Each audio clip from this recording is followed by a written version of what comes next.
I'm an NFP only physician, and I'm also happen to be a clinical professor of medicine for UC San Francisco in Fresno, which if anybody followed anything that comes out of San Francisco, I think we're probably one of the most pro-choice universities in the country. And so I'm flying under the radar down in Fresno.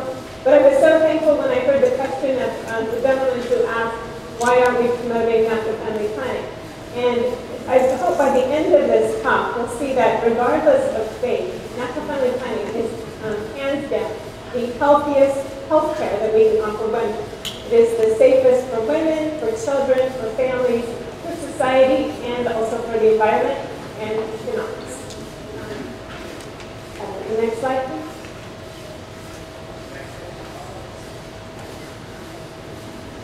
So I'm going to start off with some dimmer news. What is it that kills women? And you can see these are the top 10 reasons of why women die, and leading top 3, heart disease, cancer, and stroke, is what kills over half of women. And then as you go down the list, like Alzheimer's disease didn't even used to be in the top 15, now it's in the top 5. And then we go to the next slide. If you look at the trend in heart disease, from 1979 to 2000, the red line is the improvement, the decreasing mortality in men from heart disease. And that occurred because we made a lot of advances in heart disease with new procedures, stents, new medication. But during that very same time frame, with the same medications, the death rate in women was climbing from heart disease. The next one. The next one. But what's actually more concerning is young women between the ages of 35 and 44, ever since 1997, has had a continually increasing rate of death from heart disease. And during that very same time, their use of hormonal contraception increased from 4 to 17%. Now, this battle that we're in between the culture of life and the culture of death is filled with a lot of deception, and a lot of the deception comes from arguments from the medical field. And I wanted to try to look through some of the literature with you today so you can understand some of the deception that's happening. Before 2000, 2002, we were giving almost every woman when they hit menopause, we would try to convince them to go on hormone replacement therapy. And there was really good reason for that. We had very large studies that showed us that if we put women on hormone replacement therapy, we would cut their risk of dying from a heart attack in half. So we thought we were doing something really good for women. And next slide. And not only did we have these large studies where women were dying as fast, we also had lots of other good studies called biomarker studies, where we look at individual markers, like look at their cholesterol panels, their sugar, their insulin level, and all of those supported that women should be on hormone replacement therapy. And then they finally did this randomized controlled trial where they did placebo or they did this the active ingredient, which was a synthetic progestin, and Permarin, it's the estrogen that comes from horses.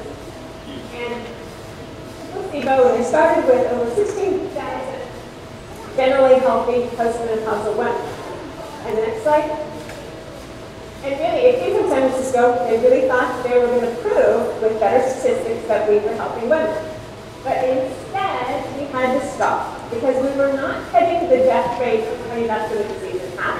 We were actually increasing the death rate by 29%. And most of that, so a hazard ratio of 1.8 means you were increasing it by 80%, happened in the very first year that a woman was put on that. And even though there's lots of talk, whenever they talk about birth control pill, that, oh, it's because the woman smokes, even when they factored out smoking, that was not the issue. It still was harming women. So when a physician wants to do research, you have to take this course so that we don't do unethical practice on the research subjects. And one of the examples of what an unethical practice is someone did try to do a placebo-controlled trial with the birth control pill. And of course, the woman was expecting not to get pregnant, so they said that was kind of a prime example of what an unethical study is. So because of that, it prevents us from doing the study that would prove how harmful the birth control pill is in certain terms. So what they use to keep promoting that the birth control pill, like every woman should have access to it, like even Senator Brown and Governor Brown recently signed that even nurses can now write contraceptives, is we have very large observational studies like the Nurses' Health Study that show that a woman on the pill is at no higher risk than a woman off the pill. But the Nurses' Health Study is the very same study that also said that if you put them on hormone replacement therapy, it would cut their risk of cardiovascular death in half. So it didn't work before, and it shouldn't work now if you consider the history of all the studies. And there was even a recent Swedish study that had even more women that said, no, the risk is the same if a woman is on the pill or is not.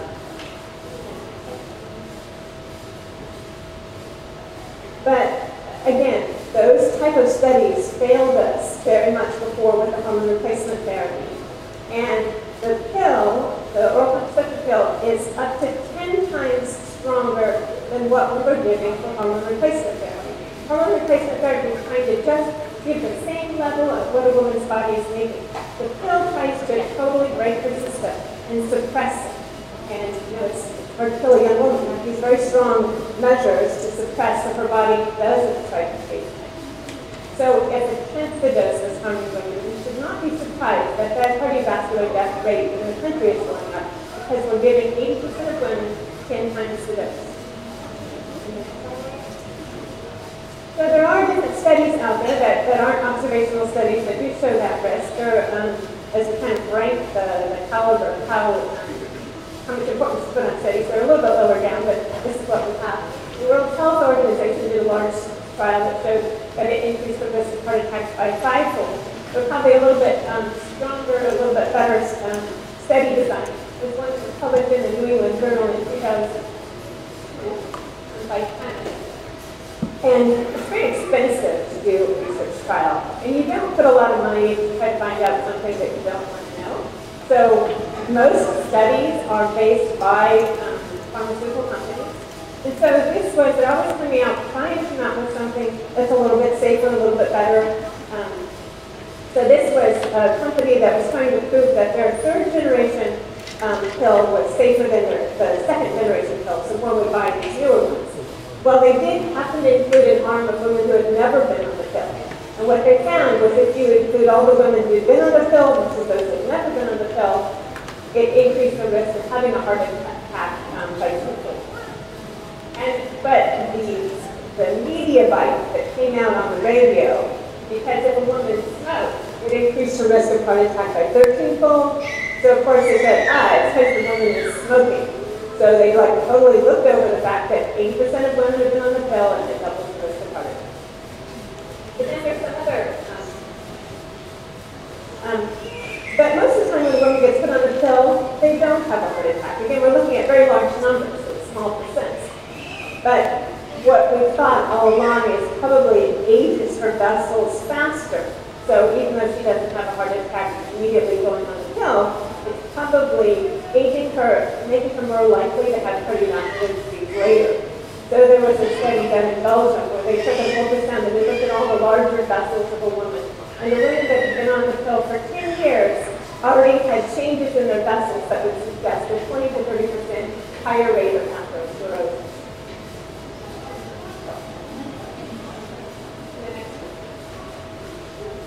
The next one.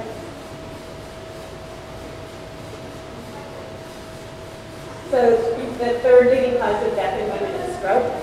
And this is when I mostly now usually got somebody else who's trying to refer to the residents. So, we have most residency programs where you're teaching with the clinics for the indigent. And probably once a year, I see a young woman come in who has put on the pill and has a stroke. So it increases the risk of stroke almost 3-fold, 2.7 times. And some of the cases have really been very devastating. Women in their 30s would come in with a death stroke and 3 children to care for them. The things that we do were caused because she was or the patch over there. And so there was a large study that put together 4 different studies again, showed that there was about a increased risk of stroke.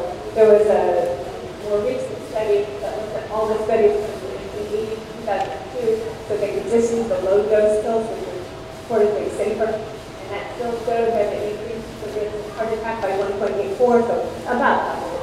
Again, the risk of stroke was about double. And sometimes what people don't know, and I've seen this happen frequently, is women who have migraines already have twice the risk of having a stroke. But if those women get put on the pill, they have a risk of stroke almost ninefold, 3.72. Again, sometimes because it's a pill given by a physician, everyone thinks it's healthy, and it seems to be so common in our culture that we kind of lowered our standards for what's in there. So normally the FDA does not fund studies, but there's been so much political and pharmaceutical bias in these studies that the FDA is trying to figure out, really, are these newer ones, what they call the fourth generation, the things like gas, are they really safer? Are we going in the right direction? Because when they came out with this newer one, so the generic name is Restorative Reproductive Medicine, but it's commonly known as gas, and there's a variety of other ones that are taken. It actually lowers women's blood pressure. So they thought, well, that's a good thing. That should help her risk of heart disease. So they promoted it, that it was healthier. But again, there was so much bias in the studies that the FDA decided to do their own study. So they looked at over 800,000 women to see, are these ones really safe? And they didn't compare it to women who haven't used the pill because those are actually third fine. But if they compared it to women who have been on the older ones, second and third grade. And what they found, again, comparing, so the Nuva ring is a real popular one, where it's just a ring of hormone inserts. The things that used to be called Norplant and called Implanon are coming back. They're becoming more popular. The patch is becoming popular. So they were comparing all those and they were opinions. And the next slide. And again, with a large group of women, they looked back in the records and they found that from the risk of blood clots, it increased it by 50 to 75%. Again, not compared to nothing, but compared to the older 80. And the risk of stroke with gas, stroke and heart attack was double compared to the older ones. So even though they keep saying it's safe, we're actually getting more harmful. Oh, but as an aside, because it's so hard to keep up with all the studies that are coming out in medicine, there's this great service that a lot of companies put out that they will flash you all the headlines of new studies, and it'll come just free on your iPhone. So about a month after the FDA-funded one came out, because that one, they're not in the market. That one wasn't really promoted. They just wanted to know for the FDA guidelines. But about a month after that, it was actually on the date that given to me top. I look at it and said, don't worry, the Nuva ring is just as safe as everything else by their much smaller study of 40,000. So you can design a study with any bias that you want. And of course, those are the ones that are getting marketed, and those are the ones that they typically send out to physicians. So I've frequently been asked, how on earth do physicians keep prescribing these? But they get a ton of marketing telling them that it's safe. And if they don't look at the numbers and all of the studies put together, they can get this buy on this. So then, again, looking at thromboembolic risk of blood clots in the legs and in the lungs. There was a large study that was done in the Netherlands, and it showed that if you just lump all contraceptives together, you're going to increase a woman's risk of a blood clot fivefold. If you look at the older ones, the ones that cause the most heart disease, they tend to cause the least blood clots, and then the two. But then the newer one was sixfold in the last one. So in the third generation. So of course, their summary, what came out is clearly women should be using the older, cheaper medication. So it's kind of like you pick your poison. If you want to die of a blood clot, or you die of a heart attack. But no one's really saying. So I'm going to move on to the second leading cause of death in women. And on the right side is looking at the trend in the incidence of the top leading causes of cancer death. And you can see that that breast cancer kind of is taking the stage, really rising from 1975 to 2000. And when they came out with that Women's Health Initiative that showed that the hormone replacement therapy was harmful, We did see a little drop, not a big drop, but we did see a little drop. So there is some epidemiological evidence that this synthetic hormone that a woman's body is not designed, she doesn't need it. You know, the key issue of medicine has always been, since the beginning of medicine, is we try to fix what's broken.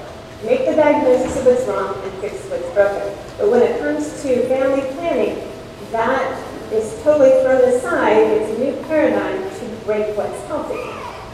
And you can see when menopause is kind of a natural state, when we tried to fix that, it had some harms. But the family planning, the way God created us was not wrong. He knew what he was doing. And when we try to break that, we break a lot more things into fertility. So, looking at the cancer risk. So again, we have this randomized controlled trial of the Women's Health Initiative with a tenth the dose of what the oral contraceptives are. And so that's why it's a really good study to keep referring back to. And the reason actually why they stopped, it wasn't the cardiovascular risk so much. The first thing that they found was that it was increasing the risk of breast cancer by 24%. So it had a hazard ratio of 1.24. And that's what stopped the study early. And then there was another, Dr. Caleb Bourne in the Mayo Clinics did a meta-analysis where he combined all the studies that have been done between after 1980. We found that for premenopausal breast cancer, which is the more aggressive type of breast cancer, any woman that had been on the pill had a 19% increased risk of the husband.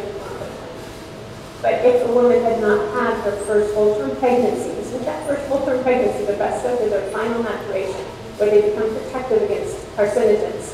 So if a woman has, like frequently, they're giving them in high school before a woman has had her first full-term pregnancy, and that is the highest risk for the pill-causing breast cancer. So a risk of 1.44, or 44% increased risk of breast cancer compared to a woman who was for the pill. And then cervical cancer. If a woman has been on the pill for 10 years, it doubles her risk of cervical cancer. And the next slide. So in 2005, the World Health Organization came out with this really strong statement. It declared that the pill was a group 1 carcinogen, which is the same group that they put in tobacco and asbestos. And yet, again, it shows the media bias, because even though 80% of women in America, as well as in Great Britain and much of the world, have been on these agents, it is a class 1 carcinogen. And that, how you can touch that in the media, I think is amazing. And the next. And then, we're down on the 5th leading cause of death for women is Alzheimer's. And when you look at that Women's Health Initiative, they thought that giving women the hormone replacement would help them think clear, would actually prevent dementia.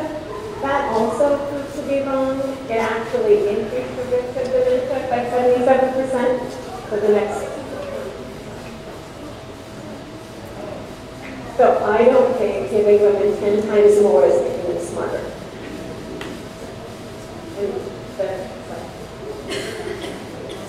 So there's also been, again, there's so much bias in so many articles, and a lot of it is how you want to view it. So they did a study to see, does the pill make women depressed?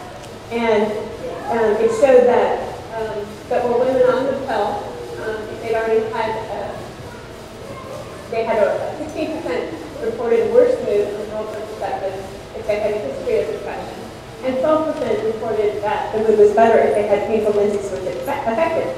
So their conclusion was that, well, that means it doesn't affect it. 12 and 16% are kind of the same. But then if you look at larger studies, the Women's Health study and something that's kind of comparable, a cohort study that's done in Great Britain called the Royal College of General Practitioners, it showed that the suicide risk of being on the pill was 1.5. So 50% more women commit suicide with the pill. So it's kind of hard to say that it doesn't affect the pill. And then just kind of rounding out a few more things, and we'll get to some better news, and this is off the trend. But I think that in this current war that we're in with this 8-day mandate, there are so many reasons that we can vote not to family planning. There's so many reasons without mentioning God, like St. Francis, that we don't actually have to speak the words, but the natural family planning is an amazing evangelization tool as women learn more about their body and how well we were actually created, especially when they become aware of some of the harms that we the alternative is offered. So the risk of lupus, there's inflammatory cells, white blood cells, that have estrogen receptors. So maybe many of you know that things like lupus tend to occur more in women than men because women have more estrogen. So if you give women 10 times the dose of estrogen, those cells become even more activated, causes more of an inflammatory milieu, and more women get lupus as well. So there was 2 studies, one was done in Canada and one was done in the United States. Both of them showed about the same thing, about a 50% increased risk of lupus. And the next one. And so I said that enough, so describing it home. And one of the things, when you look at those large population studies, so the other side will often give the argument, one, that there is no difference in the outcomes, but that's based on, again, those healthy observational studies. If you put 80% of the healthiest women, who are usually the ones who are more sexually active, who put on the pill, if they're the group that get put on the pill, you've got all the women that a doctor who thinks the pill is safe that would not put them on the pill. The women are prone to heart attacks and strokes and blood clots. Those are going to go in the 20%. So of course that 8%, actually what it proves is on the pill, the healthiest 80 is no worse off than the sickest 20. But it's hard to find even the control groups of women who haven't been on the pill. That's part of the problem. And then the next slide. So despite so many women having access already, I really do not think that access is a problem in America, but despite that, the pill is not even doing the job that it's supposed to do. There's over 6 million pregnancies in the United States per year, and only half of them are intended pregnancies. And of the half that are not wanted, not intended, about half of those women state that they were on some form of contraceptive at the time. So there's so many problems with the system, but it does not even do what it's intended to do. And there's something that we can offer women that has so much more hope. And the next one. So now I get to talk about the good news. Can I just see a little show of hands of people who feel like they're really familiar with natural family planning? Okay. I wasn't quite sure how much explanation I needed to do about that.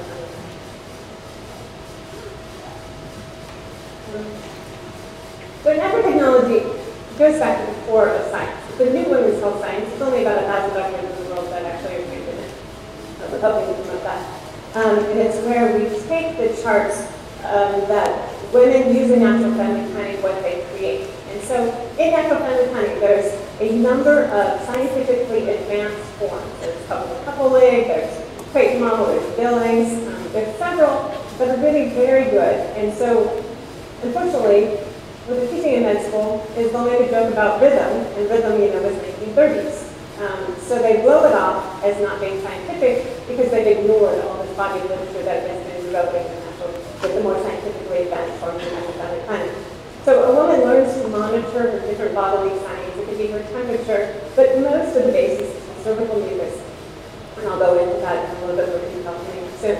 But they'll create these charts, and doctors can use these charts like an EKG of women's health. And we can find all kinds of things to help her improve her health. And so it's based on working with the woman, fixing what's broken, not like a pill or trying to break what's wrong. And next slide. It's heavily based on education of the woman and incredibly measurable parameters. So like if her mucus is 1/4 inch, it's going to have a different stamp than if it's 1/2 inch or if it's 1 inch. And the language that a woman uses is going to be the same language whether she learns it in America or Taiwan or Mexico City. So it's like a new women's health. And the next slide. So I'm going to run through what I view as God's symphony. I studied the menstrual cycle for years and years. I've been a physician for over 20 years. I was a nurse before that. But I never get tired of just the majesty that God created when He made our fertility cycles. So this is running through the physiology, and I hope you can just kind of sit back and enjoy the symphony. But there's likely not dwell on so much of the science. There's what I would call the conductor of the symphony is in the hypothalamus, and it sends out these kind of pulses we call GnRH. But it's like it's waiting for everything in that woman's life to be settled and ready to create a new life. So if he's under too much stress and sick, it's going to wait, it's going to be kind of slow. But then when things start getting a little bit better, it's going to start beating a little bit faster. And as it beats faster, these signals go down to another part of the brain, the pituitary, and it's going to release the FSH and the LH. And what that's going to do is go down to the ovary, and it's going to start to grow that follicle to release the egg, possibly become a new life. When that egg and when the follicle starts to grow, then that releases estrogen, and that's the dominant hormone of the first part of the puberty. And that estrogen does lots of different things. But one thing it does is, of course, it's going to build up the lining of the uterus, getting ready for new life. It's going to cause this squeezing, like every 20 minutes, that the tubes of the uterus squeeze. And then it's also, if I could have the next slide, I'm going to have you go a little bit backwards and forward a little bit. This is a slide of the cervical canal. This is where the mucus is made, and under the influence, as that estrogen rises, then there's more mucus that's produced, and it starts to flow to the outside, and when she wipes, you can see what that mucus looks like, and with the qualities of that mucus give all kinds of information.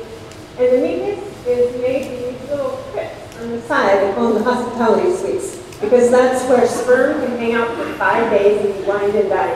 And then with this 20-minute squeezing, the sperm is released every 20 minutes until that egg is ready to be released. So that's what allows that 5-day window. Now, if you can hit the backspace button. So as at the beginning of the cycle, the woman's body is just releasing the conductors, just going when she's awake. But then as the FSH and the LH is being produced from the pituitary, the estrogen gives feedback to kind of turn up the amplifier so that everything responds even more to all these hormones. And then the hypothalamus starts beating faster, and it starts between day and night, so that you get more frequent beats, louder beats, and it's day and night, and all of that leads to this real big rise in the LH, that LH spike, which then is going to release the egg, and then you can start this second half specifically where progesterone is the main play. And the progesterone does a number of things. It stops that peristalsis, because then you want to go into a holding pattern. So if there is conception, you want to hold that in life. And it also is going to build up the vessels in the lining of the uterus, so that if there is a new life, you've got all the blood vessels and all the glands to give all the nutrients to that new life. And it's waiting for, if there is conception, it happens about halfway through, around day 7, and if there's not, then the levels will fall down, and then you stop the cycle. And then the next slide can actually get that. So what a woman does is she charts what she can see. So so if this was one cycle, you've got the red days, is the days of bleeding. Then usually there's 3 dry days. The dry days get a green marker. And then if there's any mucus, that is the time when there's possible fertility. So of course it gets the white baby stamp. So from across the room, you know, the spouse can tell for what is fertile. And then for about 3 days after that, there's still a potential chance of fertility. And then it goes to dry, and then there's green stamps. This is one model. This is the Billings method. Each method will have a little bit different stamps. But this is what the NAPA technology is based on, and so that's why I'm going over this one before we kind of get into how we can help them with the technology. So they did, when they were initially designing this model, they did blood work every day to see if what the woman was observing, does it really match with the blood test and what's happening inside of her. And it shows that the black bars when the estrogen was rising, and it matched perfectly with those white baby stamps of what she could see on the outside. And when the progesterone is the red bars, when that started to rise, you have a drying up of the mucus, and that dramatic change from lots of mucus to the drying up of the mucus signals to her that she's ovulated, so she's going into the time of infertility. And so it matches beautifully when we educate women that they can know what their inner physiology is with a great deal of precision. And the next slide. Now the peak day is the last day that there's any fertile type of mucus, and that's just a statistical marker. It doesn't mean that ovulation occurs on that day, but it gives us a marker so that we know that fertility is kind of coming to an end. And they've done many studies around the world to see what the woman observes. Does it really match her inner physiology, so they compared it to blood tests.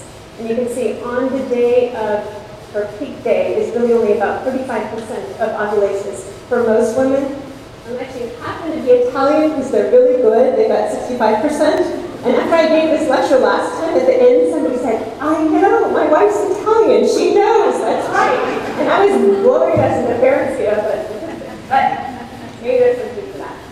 So, but if you do peak or minus 1 day, you get 85% of ovulations. But of course, for family planning, you want 99.9, and so peak plus 3 or minus 3, that window is 99.9% of ovulation, so that you can get really a very high degree of precision to the couple so that they really know if they're fertile or not fertile. The next one. So this was the effectiveness study on the Creighton model, and it shows that it was over 17,000 couple months. And the method effectiveness, if they remembered how to chart, because they were all new users, people had never used any form of natural family planning, and they looked at the statistics at the end of the year. They did all have a high school education. And so the method effectiveness is 99.5. The method effectiveness is really not that important because it's what happens in day-to-day life that's important. But how many have heard that the pill is 99.5% effective? That's method effectiveness. If you look at use effectiveness of the pill, it's 92%. They used to put 96%, but that's because the way we find out if the pill works or not is these large, it's called the National Survey of Family Growth, where they interview by phone just thousands of women across the country, and they ask, what method, what pill are you on, and are you pregnant? So the women that had become pregnant on the pill and then had an abortion weren't admitting that they had the abortion, so they weren't pregnant and they didn't pill. And so when they realized, when these statistics are not matching up with all the abortion statistics, they had to go redo all of the PDR, and so that's why the pill is really 92%. But another hidden fact, in all of this HHS mandate, they're really pushing college women. Does anyone know the statistic? If a woman is living with her boyfriend in college on the pill, how effective is the pill? Has anyone ever heard that statistic? 50%. Because that 92 is everybody up to women that are 50 years old in a monogamous marriage, probably not having intercourse and having decreased fertility. So that sways that statistic to get it up to 92. But if you look at women in their prime fertility, unmarried, living with a boyfriend, 50%, and that's probably the statistic that they should be saying. We want to give a pill that's 50% effective to women. So I think we have lots of reasons, even without talking about the theology, and that's what keeps me going from the theology and the body of why I push this so much. But in arguments, we have so many arguments of why this is the best way to do it. Often not the time. The next slide. Oh, I can get a little slide. So use effectiveness of natural family planning is 96.8. So you can definitely say it's as effective, if not more, than the pill. But what's more important is if you teach a woman natural family planning, she is empowered for the rest of her life. If you give a woman a package of pills, she has control for 30 days. And if she goes on vacation and forgets those pills, or she gets put on antibiotics and they don't work, there are so many reasons why half of the pregnancies in the country are unintended. But if the statistics don't figure that part of the equation into it, is that you make a woman dependent on the healthcare system and on the health. They have to have insurance, they have to have access, they have to have time to go to the doctor, to the pharmacy, they have to remember to bring that pill. If you teach a woman natural family planning, again, it's part of this wiping when she goes to the bathroom, and no woman forgets to do that. So it's not something that she would ever be away from. And that part often doesn't come up in the arguments of why natural family planning is better. That you empower women, that it's in their control. It's not making them dependent on the healthcare system and the children. The next slide. So they also looked at, when they did this study, they told the couples, you can choose to use this method to achieve a pregnancy or to avoid a pregnancy. But you weren't mandated to do one or the other for the whole year. It was to see, does this method do what you want it to do? And so when they looked at the pregnancies at the end of the year, 98.5% wanted that pregnancy, which is a far cry from the 50% in the country now. And the next slide. And then of the couples that decided they wanted to use the method to achieve a pregnancy, 76% could achieve pregnancy in the first cycle. By 6 cycles, 98% of people could achieve a pregnancy. So it is better than anything else out there both to achieve or to avoid a pregnancy. And next. So now I'm going to switch hats back to my internist hats of remember why women die is from the leading cause of cardiovascular disease. And there's a menstrual abnormality called polycystic ovarian syndrome. And with that comes a higher risk of having diabetes, high blood pressure, and cardiovascular disease. Those women, this is a classic chart of a woman from that, where they came in and they've got 3 rows of just baby steps because they're not ovulating, so they just have that unopposed estrogen. So they're just producing mucus and never ovulating. And it can go on and on. It's a very long cycle. You can look at this and say, oh, this is probably what that woman has. Of course, there's other reasons, but at least it starts to investigate. So she went to the Public Institute where the national technology was taken along with founded. And they, since she wasn't ovulating, that means she wasn't producing her progesterone. So they gave her progesterone. Initially, they timed it to the calendar, to the 18, 21, and 24. And what you in the back of the room, by the 4th cycle, she's ovulating on her own. So it's not just overriding the system. But you've taken that woman from a pathway towards heart disease and diabetes and hypertension and changed her inner physiology to make it normal. So she has a much healthier spectrum of life. And she's empowered with that knowledge. And she knows when she starts getting unhealthy enough to gain weight. Of course, we would do all the other things that you would want to do, encouraging exercise and diet. The next slide. And remember, cancer was the second leading cause of death. And this is a woman who she had abnormal bleeding, so that got her to her doctor. It leads to more investigation sooner. The woman knows the cycle. Obviously, when you're on the pill, you don't know what normal is because you just have a masked cycle. It's kind of driven for you. But when a woman is following her cycle, she knows what her inner physiology is when it is going. When it changes, when it becomes abnormal, so you get to the doctor. And so when she starts having abnormal red, bleeding, and spotting, we got her to the doctor, took a biopsy, and she had a very early form of endometrial cancer, so it could be treated very early where she was safe, and it didn't lead to more extensive disease. And the next slide. This is an example of, this woman had this unusual brown spotting right before her period. Now there's lots of reasons for that. But this woman had also had an abnormal pap smear, which can suggest that she may be coming from cervical cancer. And when she had the correction of that abnormal pap smear, where she had a leak and abnormal cells taken away, then her cycle returned to that beautiful red, green pattern. So it shows when disease is happening, a woman can pick up abnormalities, and when health returns, she sees a return of that. So again, it really empowers women to take part in her health. And the next slide. And so breast cancer is kind of in the earlier stages of research, but there are some really, really interesting, promising studies that are done on women that have been charting. When Dr. Childress found, after 30 years of taking care of women and teaching them how to chart and following their blood tests and the charts, when he found a group of women who developed breast cancer, he went back in time and looked at their charts, looked at their blood work, trying to find out what was different about them earlier in their life so that we can help prevent it in future women. And what he found was that their progesterone levels were only about 2/3 the level of what a healthy woman was. And the next cycle, so the progesterone was low. The mucus cycle score, we actually calculate out this score based on what the woman sees. So that in that, the more estrogen there is, then the higher the mucus cycle score is.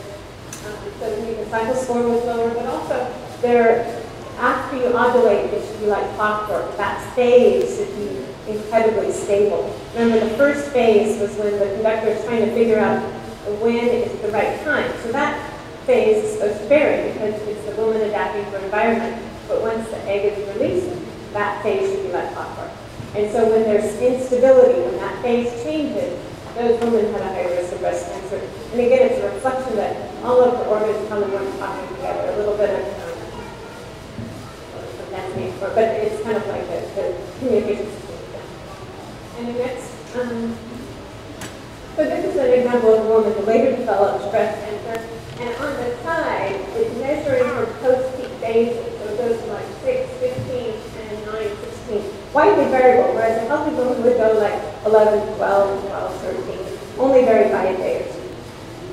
And the next. And then this is an example of a woman who had an autoimmune disease. And they checked, she's got this body bleeding that's kind of occurring throughout her cycle. And she didn't have any infection, the thyroid was fine, the progesterone and estrogen were fine, but she still had this spotting. Then she went to an immunologist, they put her on something for her autoimmune disease, and you can see it cleared up. She's again got that perfect red, green, white, green sort of color. And again, there's so much that we haven't figured out. It's because most women are not charted. But it gives us this new key of being able to look into the physiology, to understand disease and how it impacts women, and make them a really active part in their health care. And the next slide. So a lot of women have PMS, but a lot of times, well, not. The med school is kind of just taught about it as that woman thing. But for some women, it changes their life. And when we look at those women and review their hormone levels, most of them, the vast majority of them, have really low progesterone in that luteal phase, that post-peak phase. And the next slide. Their estrogen is usually a little bit low, but not as low as progesterone. And so when you look at Prozac or remarketed Serafin or fluoxetine is the leading drug that's marketed for PMS. And yet, if you look at marked or moderate improvement, that will only help 43% of women. But if you actually target it, if you fix what's broken, if you analyze the hormones and replace what's abnormally low, bring them into the normal healthy range, you get 85 to 78%. So it's twice as good as what the leading standard of care treatment PMS is. The next slide. Good. So osteoporosis. Osteoporosis, you know, the thinning of the bones, we don't usually look for it until after a woman is 60 or 65, just to see if she's already developed it. But it's certainly be more empowering if we could figure out who was going to develop it so we can intervene sooner. So on the next slide.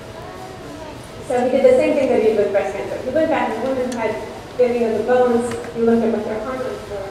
And what they have is really low estrogen in that post-peak phase. The estrogen before ovulation is good, the progesterone is great, but their estrogen is really low in the post-peak phase.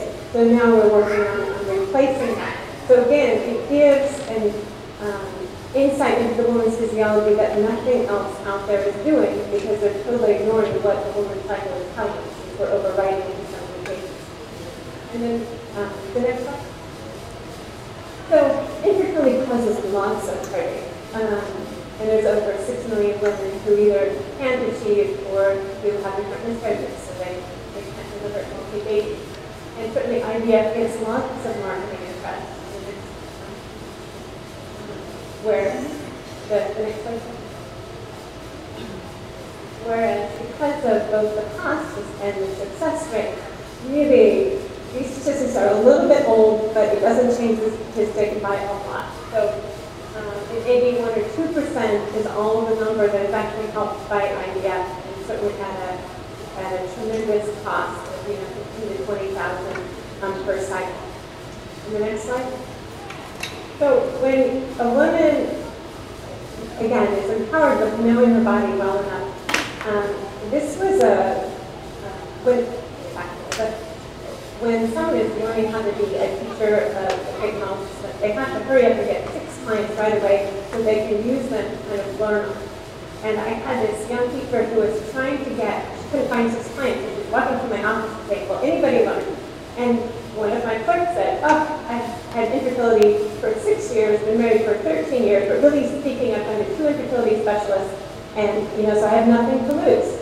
So this young student in a teacher had her chart, and when we don't see any mucus, she starts off with 2 things. We try to increase the amount of mucus with some really simple over-the-counter things, vitamin B6 and cough syrup. So she had the woman start vitamin B6 and cough syrup, and had her really pay attention. Because in here, there's some tubes. It's not quite mucus, but she probably just wasn't picking it up well enough, and had her use those days of fertility. And the next slide. And so for the cost of, she'd gone to 2 infertility specialists, and for knowing her cycle and starting vitamin B6 and cough syrup, she has one of the studies. So it is so much better on so many fronts of what we can offer women. And the next slide. So looking at a lot of different types of cycles, the top chart is a woman that has half an inch of mucus for her whole cycle. So if she is 25 and she's trying to figure, should I start my family or should I do my career? If you have a cycle like that, you would have a really difficult time achieving, probably even at that stage, but if she waits till she's 35 or 40 or 45, it would be a nearly impossible time. So it empowers women to make a decision, because they really know the status of the fertility. On the second line, you've got a peak day, and there's only 5 days after that. And remember when I was showing you that, the symphony slide, the implantation occurs around day 7. So if you're already bleeding through your next cycle at day 5, there's not as much tissue for that new life to embed on. Sometimes it can embed for a few weeks, but you can have either miscarriages that you don't even know you miscarried, or you can have those really early miscarriages that are like at 4 to 6 weeks. So whereas the kind of established medical care is to wait for women to have 2 or 3 miscarriages before they look it up, with NAPR technology, we can tell if someone's going to have a miscarriage before she has her first, so we can intervene. At least we can tell it at higher risk of it. So we can intervene to help prevent that pregnancy.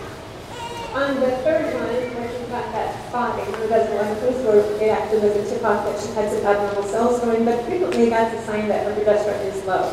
If her progesterone is low, usually her mood is a little bit lousy, but also has that higher risk of infertility and miscarriages. So again, we can be very trained. Again, there's a lot of different things that can cause it, but it gets into the doctor, so we can look for anything that makes it. And then, so certainly, cost effectiveness has been a big issue. And about last June or July, the New England Journal of Medicine published this article of how if a woman on Medi-Cal becomes pregnant, it costs about $13,000 per taxpayer. So clearly, it's more cost effective to put a woman on the pill or the IUD, which only costs $129. And then the next one, and those implants would cost about $320 per year. IUD, 404, or contraceptive, $676. Now, of course, you can probably already guess they did not mention epidemic honey in the New England Journal. But if you were to calculate out, if you gave a woman just 20 years use of epidemic honey by both methods, the next one, it would be down to about $10 a year. So it is not only healthier, it's also cheaper. And the next, I articulated this to me on the internet. I really like you to edit whoever created this slide. But if you look at the top 5 leading drugs that make pharmaceutical companies money in the world, artificial hormones are in the top 5. Because if you convince all the women that are healthy in the world that they need this drug for $40 to $80 a month, it certainly isn't income generating. But if you want to get rich, you don't go with it. The next. But there's also this sociological change that what contraceptive sex is really that hidden message is that it occurs at the cost of changing a person from their created state. It's like, you love, we have to brace harder because you're not made quite right. And there is that hidden message. Not that God, who is the creator of all the universe, who is omniscient and all-loving, would actually know what he was doing when he created human love. Because that is really kind of that message, is that we're saying that, humans are a little smarter than God when it comes to human love and I think that's, I've had people say, well, where in the Bible is it that contraception is kind of cut? I think he cut it in so many words that he wrote it in our bodies. Because, just like for all of you who are mothers, before you're a mother, I don't think you ever understand motherhood until you experience it. And I think it's in the experience that you wrote in our bodies that when you have contraceptive versus uncontraceptive sex, it's where you've got that true giving, that life-giving love that you hold nothing back. And, in Genesis where it talks about God made us in his image, male and female. And that union is to reflect to the world how much God loves us and how God is always yes to the beloved. If you switch has is, well, then what does contraceptive sex reflect on God? If God says this union reflects me in the world, contraceptive sex reflects, oh, is God sterile? You know, or does God want to hurt his beloved? Because right now you look at the world and they do view God as sterile. You know, they tend to not view him as the loving spouse. In humanity case, proposers predicted that it would become easy to justify behavior leading to marital infidelity. The next one. And it will make it easy for the young to violate moral law and to begin to slip all the way down to that men will lose respect for the wife and disregard the wife's psychological and physical equilibrium, certainly because he's not following those parts anymore. And rulers will have a dangerous power to solve national difficulties. You know, he was such a prophet in all those times. And the next slide. So, a sociologist put this together looking at the growing rates of divorce. The red line is the percent of American couples that started using the technological forms of contraception. And you can see the use of the contraceptive beautifully preceded the rise of divorce. And the next slide. And this looks at the rise, that same red line is the percent of couples using contraception. And it also beautifully precedes the rise of divorce. And the next slide. So as a summary, for family planning, it empowers the couple with the knowledge for both achieving and avoiding throughout all of the respective lives. And hands down, it is the best medical care that we can give to women, because it doesn't, not only does NAPRO not cause disease like the pill, but it empowers women to be proactive and to see things that can help prevent disease. And environmentally, it needs to slide on that, but when they made the pill, if they were going to give the normal progesterone and estrogen at high doses to suppress her body, the woman would have to take it 4 times a day. Well, it's hard enough for anybody to take a pill even once a day. So what they had to do is they had to change the hormone. And normally in our body, all the molecules that we use have single bonds or double bonds. But with the pill, they put in a carbon triple bond called alpine, so we wouldn't have the enzymes to break it down. So that's why when you give 80% of the women a hormone that's 8 to 10 times higher than what her body would make, with a bond in there that she can't even break down, and it doesn't even get broken down in the sewer system.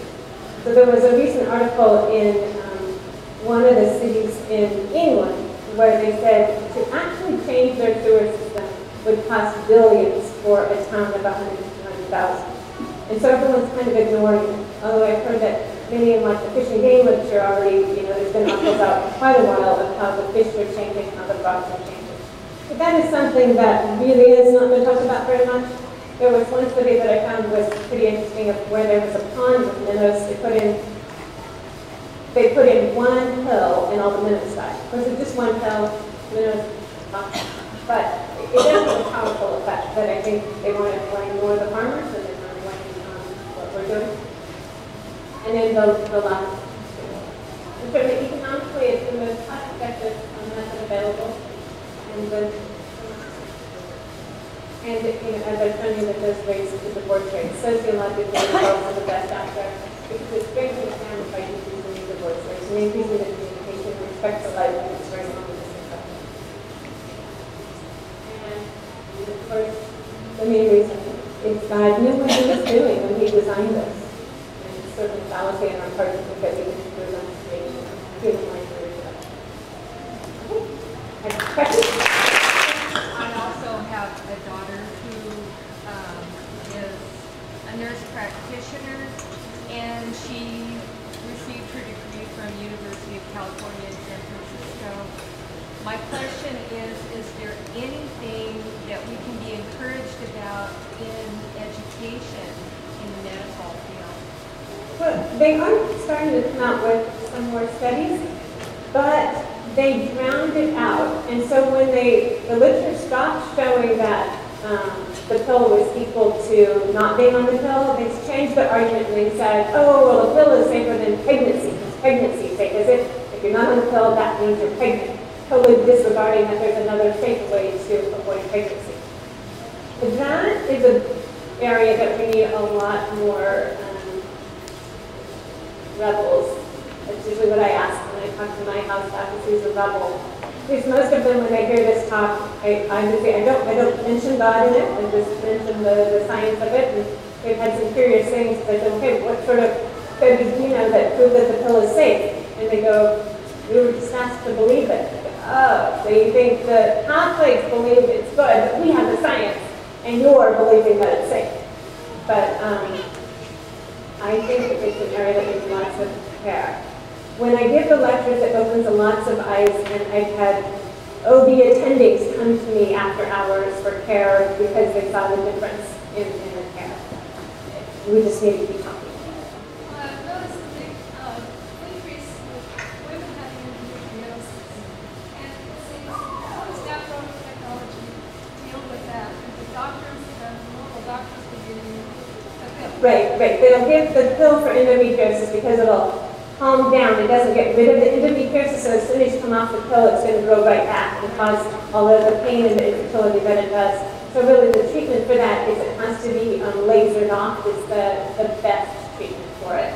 And so there are some natural technology doctors like myself that just deal with the medical aspects, but there's some that deal with the surgical aspects, and so we funnel off the ones who can go in there and just correct it.